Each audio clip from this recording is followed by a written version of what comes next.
Voilà, alors on se retrouve pour réaliser donc la pyramide en cascade. Pour ça, vous allez avoir besoin de 4 morceaux de cartonnette. Donc la première, la plus grande, va faire 15 cm sur 14. Pour pouvoir obtenir un carré de 14 sur 14, donc dans la longueur des 15, je fais une pliure d'1 cm.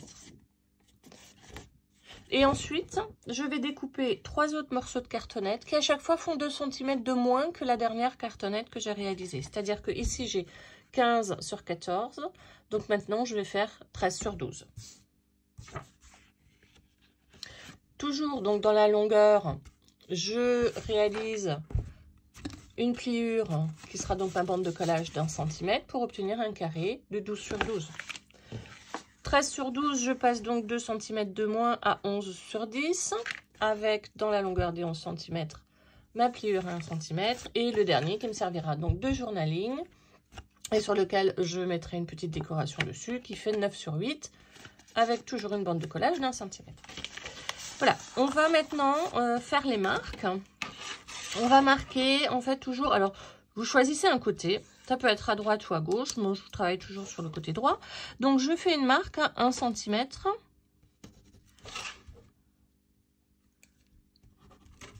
Voilà. Ça va me permettre de déterminer ici. Il faut que ce soit à 1 cm de là et 1 cm de ma pliure, 1 cm de mon bord. Ça va me permettre de marquer, de délimiter, en fait, l'ouverture dans laquelle je vais glisser la page suivante. La cartonnette suivante. Donc là, je suis à 1 cm. Voilà, je fais une ligne et je marque 1 cm de chaque côté. Comme ceci. Et c'est cet espace-là que je vais ouvrir pour pouvoir glisser la carte suivante dedans. Voilà, on fait ça sur toutes les cartes. Donc toujours du même côté. Choisissez toujours un même côté. Voilà, donc j'ai ouvert donc mes petites cartonnettes. Donc on n'est pas obligé la dernière, hein, bien évidemment, puisqu'il n'y aura pas d'autres qui s'installent dessus. Et on va simplement maintenant glisser donc dans les ouvertures et fixer donc à l'arrière la petite bande.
Voilà, ma cascade est terminée.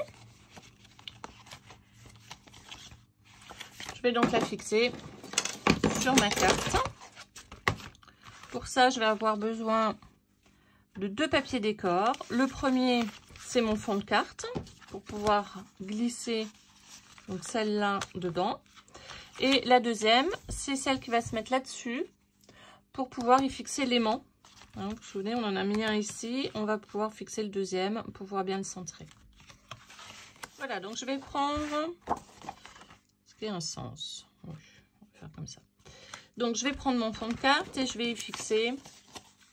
Donc comme tout à l'heure, hein, je vais faire une ouverture au milieu avec, au cutter pour ne pas avoir en fait la bande de collage apparente. Donc il faudrait, si vous avez pris les mêmes dimensions que moi, je vais la positionner à 18 cm de ce bord là, hein, 18.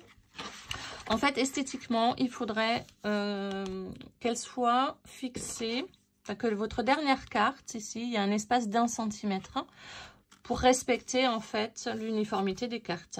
Donc selon la longueur de la chute que vous avez pris, Donc vous voyez, moi ma chute elle fait 13,5, enfin il me reste à peu près 13,5. Donc il faut que je la positionne juste à 1 cm. Ça veut dire que j'ai voilà, 18 cm de là à là. Voilà. Donc à 18 cm et ici je vais avoir un demi centimètre de chaque côté. Donc je vais répertorier, je vais mettre ces mesures là sur ma carte à l'envers pour pouvoir faire l'ouverture et glisser la bande de collage à l'intérieur.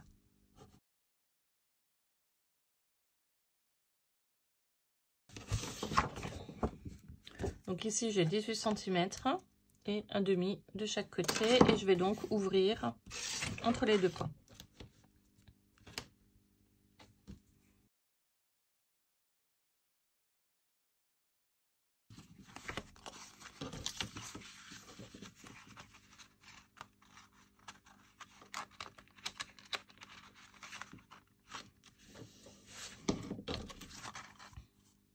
Voilà, j'ai plus qu'à fixer donc la bande à l'arrière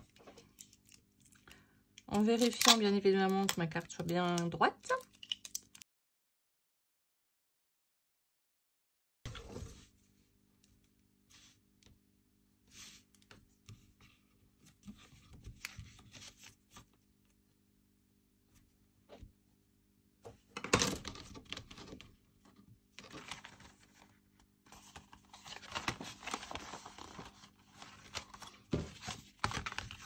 Il me reste à coller donc directement ma carte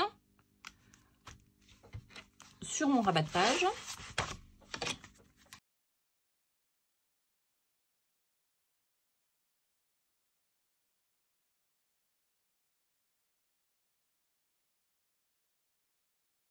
Bien, on va fixer l'aimant.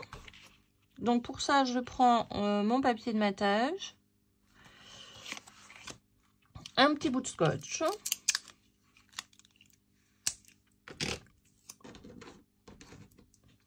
Et je vais simplement positionner donc le morceau de scotch côté collant vers le haut sur mon doigt. Et je vais voilà, positionner mon aimant. Je vais simplement fermer en veillant à ce que ce soit relativement droit. C'est mieux. Voilà. Et demi. Et je vais juste attraper mon petit bout de scotch. Voilà. Et je sais que mon aimant est bien placé. Je vais maintenant recouvrir tout ça. Faites toujours attention que votre aimant soit un minimum 2 cm. Moi, je suis à 3, donc c'est très bien. Et je vais pouvoir coller donc mon petit papier de matage par-dessus.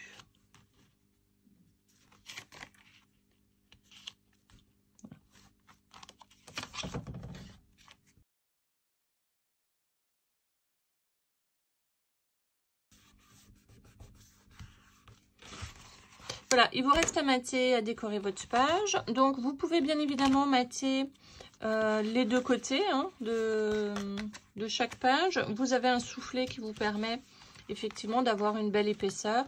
Et je trouve que plus c'est épais après avec les photos, plus c'est joli finalement ce système d'interaction. Pour réaliser le cadre, donc puisque j'ai fait un peu un matage un petit peu différent de ce qu'on a l'habitude de voir, hein, je voulais vraiment garder l'effet cadre photo. C'est pour ça que j'ai fixé en fait les cartonnettes noires les unes sur les autres. On aurait pu tout mater, enfin faire les découpes en fait sur le papier matage si vous vouliez garder tout l'espace maté. Moi j'ai choisi de faire l'effet cadre, donc pour ça je vais vite vous montrer rapidement. J'ai simplement réalisé donc des bandes de 0,8 hein, puisqu'on a 1 cm, donc j'enlève les 2 mm, donc 0,8. Et puis j'ai simplement fait un angle. Donc avec ma règle.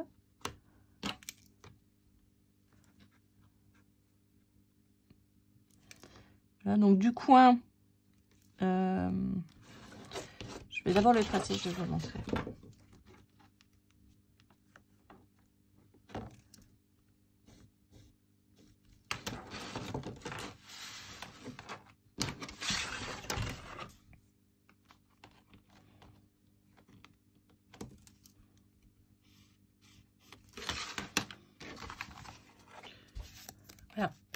Voilà comment j'ai fait l'angle. Donc je suis partie du coin de ma carte supérieure jusqu'à l'angle qui est là. Voilà, donc ça je découpe.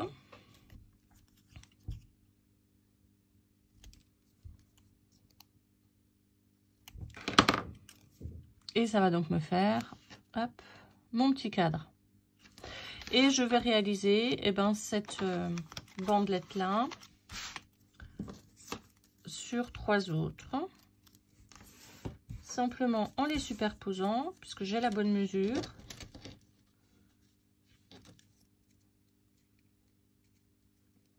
Voilà, et je découpe.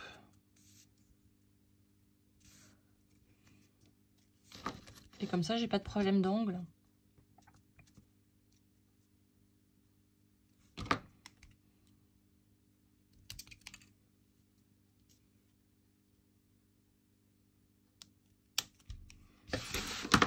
Voilà, il vous reste à coller votre petit cadre.